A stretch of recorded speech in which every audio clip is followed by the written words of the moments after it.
Hi, it's me again with Corel Draw Tips and Tricks. As I stated in the part one of this video, I was going to try to make, this is a vector logo, this is a PDF logo, but it looks like it's darker at the bottom and redder at the top.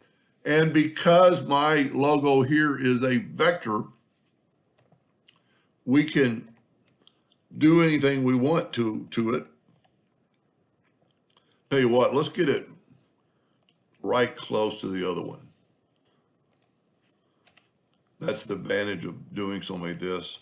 Now, remember, I am not moving it, I'm nudging it. So I'm going to move up my logo because I don't want to move this, I want to nudge. And then I'm going to go to Object, Order, Front of Page. So there is my logo, but I want it to look more like this logo.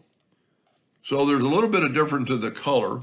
So because it's a vector, I can make it red. Maybe that's too red, so I'm going to hold down the control button and I'm going to add a little black. Yeah, that's not really right. Let me click back a couple of reds. And that's personal preference. Now, this is just done with the interactive fill tool.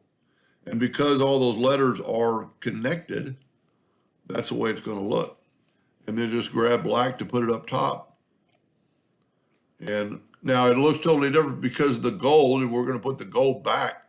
So, you can change this and do whatever you want to, with the blackness. And you could add a little, red right there. And let's say that's good.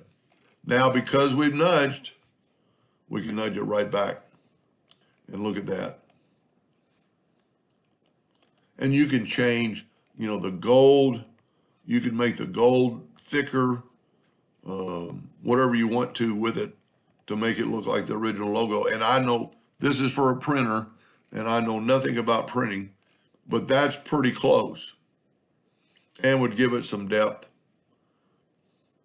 Anyway, I hope that helped a little bit. Thank you for watching.